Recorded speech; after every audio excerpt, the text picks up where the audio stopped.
जोहार आप सभी स्टूडेंट्स का आप सभी की YouTube channel Jharkhand maths zone पर मैं सचिन चंद्र आप सभी स्टूडेंट्स का स्वागत करता हूं आप सभी के YouTube channel Jharkhand maths zone पर। तो प्यारे बच्चों, आप सभी का स्वागत है वीडियो लेक्चर नंबर 4 में। और इससे पहले मैंने 3 लेक्चर बना चुका हूं, और जिसमें मैंने चैप्टर नंबर 8 सेमेस्टर नंबर 4, ठीक है ना, पेपर नंबर 8, चैप्टर भी 8 और पेपर भी 8 है ना। Central difference interpolation formula chapter का नाम है। उसमें से मैंने जो है कि Gauss forward interpolation formula lecture 3 में करवाया है, और लेक्चर नंबर 4 आज के इस लेक्चर नंबर 4 में गॉस बैकवर्ड इंटरपोलेशन फार्मूला करवाएंगे, ठीक है।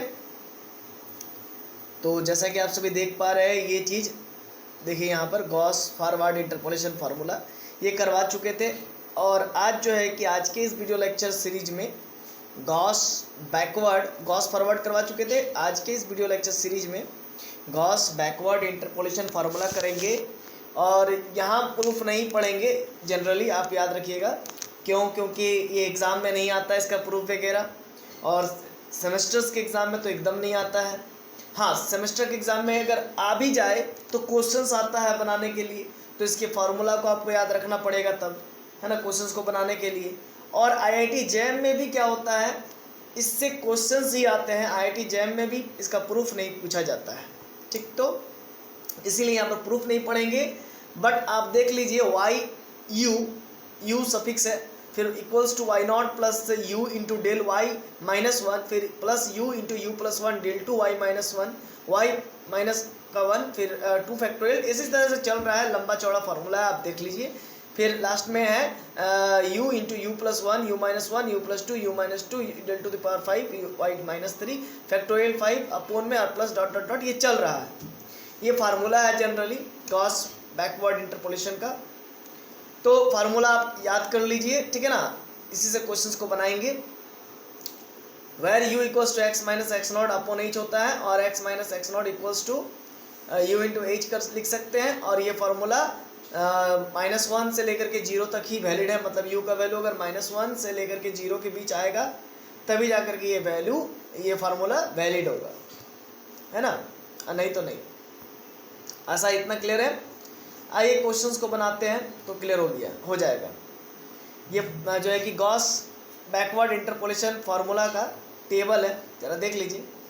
X y del y del two y ये लिखा हुआ है, और एक्स नॉट फिर x1 x3 x5 ऊपर की और ऑड टर्म्स है, नीचे की और इवन आर्गूमेंट्स है, ठीक है ना। इतना तो क्लियर हो रहा है। पहले इसका आप इसको लिख लीजिए बढ़िया से,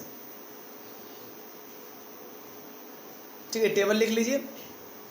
फिर y माइनस 3 y माइनस 2, जैसे देखिए -3 है तो -3 हो गया, -2h है तो -2 हो गया, फिर -h है तो y माइनस 1 हो गया, फिर y नॉट हो गया, x नॉट के बगल में y not y1 y2 y3, फिर डेल y की जगह पर आपका del y minus 3 del y minus 2 del y minus 1, क्योंकि y माइनस 3 और y माइनस 2 घटाएंगे तो डेल y माइनस 3 आएगा। इसी प्रकार से आगे की ओर बढ़ते जाएगा। और एक बात यहाँ पर देखिएगा, सेंट्रल लाइन जो है कि x not y not del 2 y minus 1 del 4 y minus 2 है, ठीक है ना। सेंट्रल लाइन कहलाता है, सेंट्रल लाइन। और आप देख सकते हैं वाई नॉट के जो ऊपर में है वो डेल वाई माइनस 1 है, और उसके जस्ट नीचे में डेल 2 वाई माइनस 1 है। सेम है, देखिए नीचे की ओर डल रहा है तो -1 और जैसे ही ऊपर जाएगा तो एक और माइनस हो जाएगा। जैसे देखिए 0 था तो फिर -1 हुआ, डेल वाई माइनस 1 एक घट गया, तो उसी प्रकार से डेल 2 वाई माइनस 1 है तो फिर एक घट जाएगा तो -2 हो जाएगा, डेल 3 वाई माइनस 2। फिर नीचे आएगा तो वही रहेगा डेल 4 वाई माइनस 2 तो -2 ही रहेगा। फिर ऊपर जाएगा तो फिर एक घट जाएगा तो डेल 5 वाई माइनस 3 हो जाएगा। इतना क्लियर है इस प्रकार से। तो देखिए, the formula employees odd differences just above central line. Central line के ऊपर में ऑड डिफरेंस को बता रहा है फार्मूला टू, और बिलो द लाइन, है ना, सेंट्रल लाइन के बिलो में क्या बता रहा है, इवन डिफरेंसेस को बता रहा है ना, from y not and even differences on the central line as so in the figure. It is use to interpolate the value for of y के वैल्यू को इंटरपोलेट करने के लिए काम में आता है। और ये वैल्यू और ये फार्मूला -1 और 0 के बीच में ही रहे तभी काम आता है, यानी कि u का वैल्यू -1 से लेकर 0 के बीच में होना चाहिए, तभी हम लोग मेजर कर पाएंगे बैकवर्डली फ्रॉम द ओरिजिन से। देखिए क्वेश्चन दिया हुआ है, interpolate bye means of Gauss backward formula the population for the year 1936 given of the following table, ये दिया हुआ है और इसको कैलकुलेट करना। देखिए ईयर दिया हुआ, पॉपुलेशन भी दिया हुआ, तो x बराबर आपका 1936 दिया हुआ, देखिए है ना, ईयर 1936 का आपको कैलकुलेट करना, तो x का वैल्यू 1936 दिया हुआ है। अब ये देखिए 1936 किसके आसपास है, 1941 और 1931 के आसपास है, तो आप x नॉट का वैल्यू 1931 भी ले सकते हैं या फिर 1941 भी ले सकते हैं। तो मैंने x नॉट का वैल्यू 1941 लिया और एज का वैल्यू क्या होगा, तो आप डिफरेंस निकालिए, 1901 और 1911 का डिफरेंस निकालिए, है ना, तो 10 आएगा। फिर 1911 1921 का भी डिफरेंस निकालिएगा, 10 आएगा। u बराबर x minus x not upon h होता है, तो x का वैल्यू आपको 1936 है और x नॉट का वैल्यू 1941 है, ठीक है। और h का वैल्यू क्या है भाई, h का वैल्यू 10 है, रख करके पुट कीजिए और आंसर लाइए, ठीक है। अगर आप x नॉट बराबर 1931 ले लेते तो भी कोई बात नहीं होता, ठीक है ना। 36 में से अगर 31 जाता तो 5 समथिंग ही होता, ठीक है ना, 5/10 होता मतलब 1/2, है ना। और u का वैल्यू आपका जो है कि -1 और 0 के बीच में ही आता, मतलब 1/2 यानी कि 0.5, ठीक। तो आइए आगे करते हैं, u का वैल्यू हमारा -0.5 आ गया भाई, देख लीजिए, ठीक है ना। और ये जनरली आपका -1 और 0 के बीच में ही बिलोंग करता है ना, -0.5 ये हुआ। द डिफरेंस टेबल बनाइए।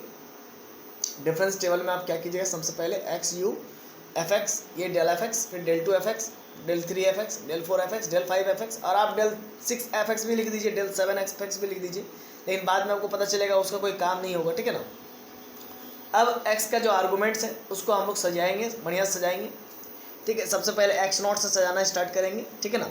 एक्स नॉट को पहले सजाएंगे, तो एक्स नॉट किसको माने हुए आप ज़रा देखिए, 1941 को माने हुए हैं, तो पहले 1941 लिखिएगा, इसके जस्ट ऊपर में आप क्या लिखिएगा 1931, ठीक है। और उसके जस्ट ऊपर में क्या लिखिएगा 1921, और उसके जस्ट ऊपर में क्या लिखिएगा 1911, और उसके ऊपर जस्ट 1901, और 1941 के जस्ट नीचे लिखिएगा 1951, मतलब 1941 बीच में लाने की कोशिश करेंगे क्योंकि एक्स नॉट है। देखिए वही काम किया, देखिए 1941 लिखिए, उसके ऊपर में 1931, उसके ऊपर 1921, उसके ऊपर में 1911 और 1901, और 1941 के नीचे 1951, और यहाँ पर ध्यान दीजिएगा ये हुआ। अब यहाँ पर एक बात यहाँ पर ज़रा गौर कीजिएगा, 1941 जहाँ पर है उस जगह पर u के जगह पर u के कॉलम में 0 लिखेंगे, और 0 के ऊपर में 1, फिर 2, 3, 4 और नीचे में -1, -2, इस प्रकार से नेगेटिव में जाएगा। ये अपने मन से करते हैं, ठीक ना, according to arguments 1941 x not को देख कर करते हैं। अब देखिए 1941 ये कब है, जब 39 है, एफ एक्स का वैल्यू तब है, जरा देखिए जब 1941 है, देखिए टेबल पे तो 39 है, तो इस 1941 की जगह पर 31 लिखेंगे उसके सीधे में। फिर 1931 की जगह पर देखिए 27 है, 27 लिख देंगे पॉपुलेशन, तो इस प्रकार से हम लोग लिख लेंगे। इसके बाद डेल एफ एक्स निकालने के लिए 15 में से 12 माइनस करेंगे तो 3 बचेगा, फिर 20 में से 15 माइनस करेंगे 5 बचेगा, 27 में से 20 माइनस करेंगे 7 बचेगा, 39 में से 27 माइनस करेंगे 12, और 52 में 39 माइनस करेंगे 30, बाद माइनस पहले 5 में 3 गया 2, डेल 2 एफ एक्स, फिर 7 माइनस 5 2, फिर 12 में से 7 गया 5, फिर 13 में से 12 गया 1, इसी प्रकार से आप आगे कर लीजिएगा, आशा है मुझे, ठीक है। अब आपको एक बात मालूम होना चाहिए कि सेंट्रल लाइन जो होता है वो क्या होता है। Central line x not y not, x not आपका 1941 है भाई, और वाई नॉट क्या है तो आपका 39 है। देखिए वाई के सीध में एफ एक्स मतलब वाई होता है, तो एक्स नॉट आपका है 1941 और वाई नॉट है आपका 1941 एक्स नॉट है और वाई नॉट आपका 39 है। तो वाई नॉट के सीध ले लीजिए, वाई नॉट का सीध ले लीजिएगा तो वो 1, फिर आपका जो भी यहाँ पर देखिए ब्लैंक है तो उससे कोई मतलब नहीं, तो सीध ले लीजिएगा, इसको सेंट्रल लाइन कहेंगे। और यहाँ पर इसको मैच करने के, इसको कंपेयर करने की कोशिश कीजिए, देखिए इस चीज़ को समझे। देखिए x not y not del 2 y -1 del 4 y -2, इसको पहले लिख लीजिए भाई, नहीं तो फिर समझ में नहीं आएगा। और इसके बाद उससे उसको कंपेयर कीजिए, वाई नॉट की जगह पर क्या है तो आपका 39 था, देखिए वाई नॉट की जगह पर 39, और देखिए 12 की जगह पर आपका डेल वाई -1, डेल वाई -1 की जगह पर 12 है, उसके जस्ट नीचे में देखिए डेल 2 वाई -1 की जगह पर क्या है 1 है, फिर डेल 2 वाई -1 के जस्ट ऊपर में डेल 3 वाई -2, तो क्या है जरा देखिए -4 है, और फिर डेल 4 माइनस वाई माइनस 2 के जगह पर क्या है, कुछ नहीं है। तो इस प्रकार से हम लोग को कहाँ तक मिला वैल्यू, डेल 3 वाई माइनस 2 तक मिला है और डेल 4 वाई माइनस 2 तक नहीं मिला है। यानी कि हम लोग जब गॉस बैकवर्ड इंटरपोलेशन फार्मूला लिखेंगे तो उस समय डेल 4 वाई माइनस 2 का जिक्र नहीं किया जाएगा। क्यों? क्योंकि उसका वैल्यू यहाँ पर एग्जिस्ट ही नहीं कर रहा है, डेल 4 वाई माइनस 2 का, इसी वजह से। समझे? क्लियर हो गया कंसेप्ट? आइए बाई गॉस ये पूरा डेटा निकाल के रख लीजिएगा, तभी क्वेश्चन बनेगा। By Gauss backward formula y u equals to y not plus u del y minus 1 u plus 1 del 2 y minus 1 del 2 factorial. इस प्रकार से देखिए हमने डेल 4 वाई माइनस 2 लिखा और इस प्रकार से मैंने लास्ट तक you plus 1 u minus 1 u plus 2 u minus 2 और डेल 5 वाई माइनस 3 नीचे में 5 का फैक्टोरियल और प्लस डॉट डॉट डॉट मैंने दर्शा दिया। क्यों? क्योंकि मुझे मालूम है कि डेल आगे जो बढ़ेगा, जैसे कि डेल 4 वाई माइनस 2 है, वो यहाँ पर है ही नहीं, एग्जिस्ट ही नहीं कर रहा। क्या बोला मैंने? नहीं समझ में आया आपको? चलिए फिर से समझिए। देखिए डेल 3 तक गए, डेल 4 भी गए और साथ में हम लोग डेल 5 भी गए, है कि नहीं है? एकदम सर एकदम आपने सही बोला, ठीक है। लेकिन मैंने बोला यहाँ पर देखिए डेल 4 वाई माइनस 2 का जगह पर, डेल 4 वाई माइनस 2 के जगह पर कुछ है ही नहीं, है ना। मतलब आपके पास है क्या, जरा समझिएगा, जरा समझिएगा। जो 12 है उस जगह पर आपका डेल वाई माइनस 1 है, इसके बाद जहाँ पर 1 है वहाँ पर डेल 2 वाई माइनस 1 है, और जहाँ पर माइनस 4 है वहाँ पर डेल 3 वाई माइनस 2 है, और इसके बाद डेल 4 वाई माइनस 2 तो है ही नहीं। तो फिर हम लोग डेल 4 वाई माइनस 2 जो यहाँ पर लिखे हैं उसको लिखे या ना लिखे कोई फर्क नहीं पड़ता है, या फिर नहीं लिखेंगे, क्या ज़रूरत है। जब नहीं है तो फिर नहीं लिखेंगे, सिंपल सा लॉजिक है। अब वाई नॉट के जगह पर 39 है, 39 लिख देंगे। वो यू के जगह पर आपको माइनस 0.5 है, लिख देंगे। डेल वाई माइनस 1 की जगह पर 12 है, लिख देंगे। अब प्लस करके फिर वो यू के जगह पर 0.5 माइनस 0.5 उसको लिख देंगे। फिर यू प्लस 1 की जगह पर यू के जगह पर 0.5 माइनस 0.5 लिख देंगे। डेल 2 वाई माइनस 1 की जगह पर 1 था, 1 रख देंगे, और 2 का फैक्टोरियल की जगह पर 2 का फैक्टोरियल। फिर यू के जगह पर 0 माइनस 0.5, फिर यू के जगह पर माइनस 0.5, फिर यू के जगह पर माइनस 0.5, तो प्लस 1 और फिर माइनस 1, यू प्लस 1 और यू माइनस 1। और डेल 3 वाई माइनस 2 के जगह पर आपका था माइनस 4। आप देखिए डेल 3 माइनस 2 के जगह पर क्या था आपका, माइनस 4। तो देखिए डेल 3 माइनस 1 के डेल 3 माइनस 1 है ना, सॉरी डेल 3 माइनस 2 है ना, उसके जगह पर आपका क्या है, माइनस 4, तो माइनस 4 लिख देंगे। अब क्या है, अब कुछ करना नहीं है, अब इसको जस्ट कैलकुलेशन करना है ना। अब इधर खेल है कैलकुलेशन का, कैलकुलेशन कर लीजिए। और 1936 पे वैल्यू निकालने बोला था ना 1936 पर। ये 1936 कहाँ से आया, देखिए समझिए।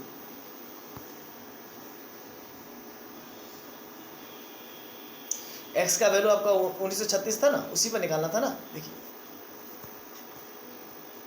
एक्स का वैल्यू 1936 पर निकालना था, ईयर 1936 पर निकालना था, है कि नहीं।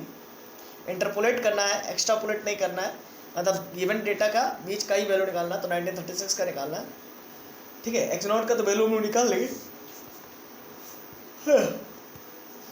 1936 निकालेंगे। एफ 1936 निकालने के लिए अब जहाँ पर एफ है वहाँ पर 1936 पुट करके बस वैल्यू निकालेंगे, तो 32.375 आ जाएगा। मतलब 1936 में ये पॉपुलेशन था। अब ये 32.375 करोड़ में हो सकता है, लाख में हो सकता है, ठीक है ना। ये तो डेटा के ऊपर निर्भर करता है कि गिवन डेटा क्या था, लाख में था कि करोड़ में था।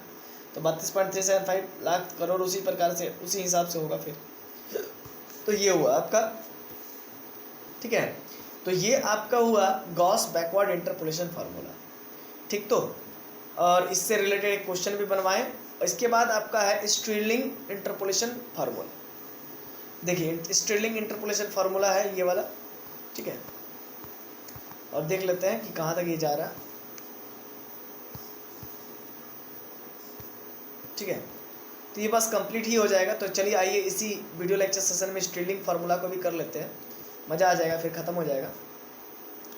देखिए Stirling's interpolation formula, taking the mean of Gauss forward formula and Gauss backward formula. मतलब स्ट्रीलिंग इंटरपोलेशन फार्मूला निकालने के लिए आपको गॉस फॉरवर्ड फार्मूला और गॉस बैकवर्ड फार्मूला का मीन लेना पड़ेगा। मतलब दोनों को जोड़ करके 2 से डिवाइड देना पड़ेगा। यानी ये आप देखिए मैंने यहाँ पर करके दिखाई दिया है, आपको करना कुछ नहीं है, यहाँ पर कुछ करना नहीं है, ऐसा तो अगर करना चाहे तो आप क्या कर सकते हैं, गॉस बैकवर्ड फार्मूला और गॉस फॉरवर्ड फार्मूला का दोनों को जोड़ लीजिए, और दोनों को जोड़ने के बाद दो से जब डिवाइड दीजिएगा तो वो बन जाता है स्ट्रेलिंग इंटरपोलेशन फार्मूला। तो खैर उतना कोई ज़रूरत नहीं करने का, मैं डायरेक्ट फार्मूला लिख दिया हूँ, आप उसको देख लीजिए और उसको याद कर लीजिए, क्योंकि यहाँ पर प्रूफ हम लोग पढ़ने वाले नहीं है, क्योंकि प्रूफ एग्जाम में नहीं आता है, ना ही IIT जैम के और ना ही आपकी यूनिवर्सिटी एग्जामिनेशन में, यानी कि BBMQ में नहीं आता है, ना ही BBU में आता है, ना ही SKMU में आता है, ना ही यहाँ तक कि BHU है ना, बनारस हिंदू यूनिवर्सिटी या फिर दिल्ली यूनिवर्सिटी, ये सब में भी इसको पूछा नहीं जाता, इसका फार्मूला नहीं पूछा जाता है, प्रूफ नहीं पूछा जाता है। हाँ, इससे क्वेश्चंस वगैरह दे सकता है, लेकिन इसका फार्मूला नहीं पूछा जा सकता, प्रूफ नहीं पूछा जा सकता, और फार्मूला तो याद रखना पड़ेगा। देखिए यही है स्टिलिंग्स फार्मूला, अब याद कर लीजिए। स्टिलिंग्स फार्मूला ये है, देखिए आप देख सकते हैं del y - 1 और y0 del y0 divided by 2। मैंने क्या किया है यहाँ पर गॉस फॉरवर्ड इंटरपोलेशन फार्मूला और गॉस बैकवर्ड इंटरपोलेशन फार्मूला का मीन निकाल लिया, दोनों को जोड़ करके 2 से डिवाइड दे दिया, बस ये हमारा निकल के आ गया। अब आगे देखिए, this u equals to x minus x0 upon h याद कर लीजिए। This is Stirling's formula, it employs the means of the odd differences above and below the central line, यानी कि सेंट्रल लाइन के ऊपर में या सेंट्रल लाइन के नीचे में ऑड डिफरेंसेस को ही ये बया करता है Stirling's formula, and even differences on the central line. और इवन डिफरेंसेस कहाँ पर होता है, तो सेंट्रल लाइन में इसके होते हैं, याद रखिएगा, इसके इवेंट डिफरेंसेस सेंट्रल लाइन के सीधे में होते हैं, और ऑड डिफरेंसेस सेंट्रल लाइन के ऊपर भी हो सकता है और नीचे में भी हो सकता है, देख सकते हैं आप, ठीक है। तो ये यहाँ पर बात कहना चाहा। तो आप अभी देख सकते हैं del 2y ये ऑड इवन डिफरेंसेस है, आप देख सकते हैं ये सेंट्रल लाइन पर है। फिर del 4y वो भी देखिए even differences del 4y - 2 central line पर है, और del 6y ये भी इवन डिफरेंसेस है जो कि सेंट्रल लाइन पर ही है। और बाकी बात जो भी ऑड डिफरेंसेस है वो सेंट्रल लाइन के ऊपर में भी हैं, आप देख सकते हैं, और नीचे में भी है, ये सभी को ऑड डिफरेंसेस कहा जाता है। क्लियर है कॉन्सेप्ट, और सेंट्रल लाइन तक को समझ में आ ही रहा है। तो ये जो है कि ये टेबल है, किसका टेबल है, स्टिलिंग्स इंटरपोलेशन फार्मूला का। स्टिलिंग इंटरपोलेशन फार्मूला जनरली दोनों का सम होता है, किन दोनों का सम होता है, किन दोनों का सम होता है, गॉस फॉरवर्ड और गॉस बैकवर्ड इंटरपोलेशन फार्मूला का। अब देखिए यहाँ पर इस्तेमाल करना है स्टिलिंग्स फार्मूला का, और उसको इस्तेमाल करते हुए हम लोग को y28 का वैल्यू निकालना है, और आपको दिया हुआ y20 बराबर 49,225 दिया हुआ, y25 का वैल्यू दिया हुआ है 48,316, y30 का वैल्यू 47,236, y35 का वैल्यू 45,926, y40 का वैल्यू 44,306, और x बराबर 28, इस पर आपको जो है कि वैल्यू x बराबर 28 पर वैल्यू निकालने को है। तो आप x0 क्या मानिएगा, अब देखिए x28 किसके करीब है, 20 के करीब है या 25 के करीब है या 30 के करीब है। तो मैंने देखा और पाया कि 35 के करीब है, सॉरी 30 के करीब है, हालांकि 25 के भी करीब है x28, लेकिन ज़्यादा करीब है 30 के। तो आप x0 का वैल्यू आप 30 भी ले सकते हो, आप 25 भी ले सकते हो, आपकी इच्छा। अब एक काम कर लीजिए, आप सब्ट्रैक्ट कीजिए 25 से 30 को, 35 से फिर 30 को, और 40 से 35 को, तो आपको जो इंटरवल डिफरेंसिंग इंटरवल मिलेगा वो मिलेगा 5, जो कि सेम है, इक्वल इंटरवल है। आगे देखिए, u बराबर x माइनस x0 अपन फार्मूला लगा करके x का वैल्यू 28 था, रख देंगे, x0 का वैल्यू 30 था, 30 रख देंगे, h का वैल्यू 5 था, 5 रख देंगे, और 20 में से 30 को माइनस कर देंगे, -2 बचेगा, और h का वैल्यू 5 है तो 5 रख देंगे, और इसको सब्ट्रैक्ट करेंगे तो -0.4 आएगा। तो द डिफरेंस टेबल इज, जो डिफरेंस टेबल होगा वो क्या होगा, देखिए ये डिफरेंस टेबल है हमारा, XU YU del YU del 2YU del 3YU del 4YU, ठीक। तो ये हमारा डिफरेंस टेबल है, और यहाँ पर x का वैल्यू x0 से शुरू करेंगे। तो x0 किसको माने हुए थे, जरा देखिए तो 30 को, तो पहले 30 लिख लेंगे, 30 आपको पता कैसे चलेगा कि आप 3 घर के बाद ही जो है कि 30 लिखिएगा, आपको पता कैसे चलेगा? तो इसको पता करने के लिए x0 से जस्ट पहले वाले टर्म्स को देख लीजिए। 25 है और 20 है, यानी कि x0 से जस्ट ऊपर में 2 घर खाली रखना है, और यानी कि x0 30 है तो 30 से नीचे आपका 35 और 40 वाला घर खाली रखना है, 2 घर आपको खाली रखना है। ठीक, तो ये आपका x0 30 है, उसके ऊपर जस्ट 25 है और उसके ऊपर जस्ट 20 है। ठीक है, और इसके जस्ट नीचे 35 और 40 है, और u यानी कि 2 है, और 25 के जस्ट बगल में 1 है, 30 के जस्ट बगल में आपको 0 लेना है। क्यों ऐसा क्यों? क्योंकि जो x0 होता है 30, उसके जस्ट बगल में आपको 0 लेना पड़ता है, उसके ऊपर 1 और 2 और उसके नीचे -1 और -2। क्लियर है? अब क्या है, x0 30 है तो उसका जस्ट सीधे में वैल्यू देखिए 47236 है, y 30 पर क्या है 47236 है, उसको बस उसके सीधे में रख देंगे। फिर आप देखिए y 25 पर 48316 है, उसको उसके सीधे में रख देंगे। फिर वो देखिए आप y 20 पर देखिए 49225 है, वो उसके सीधे में रख देंगे, y 35 पे सीधे में रखेंगे। तो ये बात है कि जहाँ है जो उसको ऐसा रख देंगे। रखने के बाद इसके बाद आप डेल वाई यू निकालिएगा, फर्स्ट ऑर्डर डिफरेंस है ना, फर्स्ट ऑर्डर डिफरेंस निकालिएगा। तो 48,316 को जब आप 49,225 से माइनस कीजिएगा तो -909 आएगा। इसी प्रकार से 47,236 को 48,316 से माइनस कीजिएगा तो -1080 आएगा।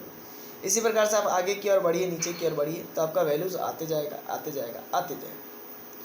इस प्रकार से आगे आप क्या कीजिए कि 1080 से जब आप -909 को सब्ट्रैक्ट कीजिएगा तो -171 आएगा, और -1310 को जब आप -1080 से माइनस कीजिएगा तो -230 आएगा, और -1620 को आप -1310 से माइनस कीजिएगा तो -310 आएगा। ठीक है, अब आप क्या कीजिए कि -310 को -230 से माइनस कीजिए तो -80 आएगा, -230 को -171 से माइनस कीजिए तो -59 आएगा, -80 को -59 से माइनस कीजिएगा तो -21 आएगा। इस प्रकार से आपका ये पूरा काम हुआ। अब by Stirling formula Stirling formula क्या था? तो YU = Y0 प्लस ये था। अब यहाँ पर क्या करना है, जो डेटा है उस डेटा को पुट करना। Y0 का वैल्यू जैसे आप देख रहे हैं 47236 है, तो उसको हम लोग पुट कर दिए 47236। U का वैल्यू आपका क्या है, -0.4 है, -0.4 रख दीजिए, -0.4 U का वैल्यू। फिर डेल Y0 का वैल्यू -1080 है ना। एक मिनट, इसको देखना पड़ेगा, इससे कंपेयर करना पड़ेगा। डेल Y0 नीचे है ना, तो डेल Y0 क्या हो जाएगा बोलिए तो? डेल Y0 आपका -1310 हो जाएगा, और उसका ऊपर में क्या हो जाएगा बोलिए तो? बोलिए, देखिए उसके ऊपर में हो जाएगा डेल Y -1 होगा। देखिए डेल Y -1 हो गया, -1080।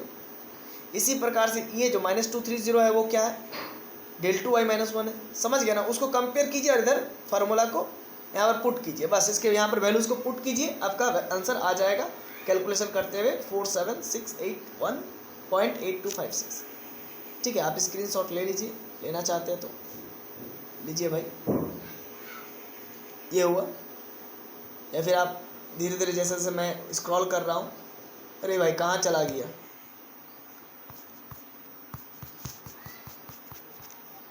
ठीक है, जैसे जैसे स्क्रॉल कर रहा हूँ तो वैसे वैसे भी आप चीज़ों को समझ के आगे बढ़ सकते हैं,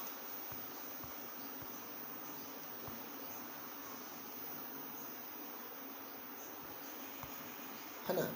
ऐसा है कि आपको ये सब चीज़ क्लियर हो रहा होगा। ठीक है, तो चलिए मिलते हैं नेक्स्ट वीडियो लेक्चर नंबर 5 में।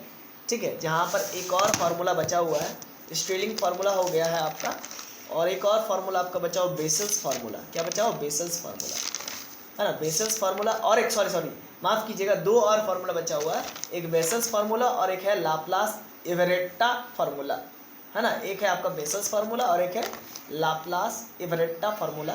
तो मुझे आशा है कि मैं इस चीज़ को लेक्चर नंबर 5 में कवर कर दूंगा, कंप्लीट कर दूंगा। तो चलिए मिलते हैं नेक्स्ट वीडियो लेक्चर नंबर 5 में। तब तक के लिए जोहार, खुश रहिए, आबाद रहिए, पढ़ते रहिए। धन्यवाद।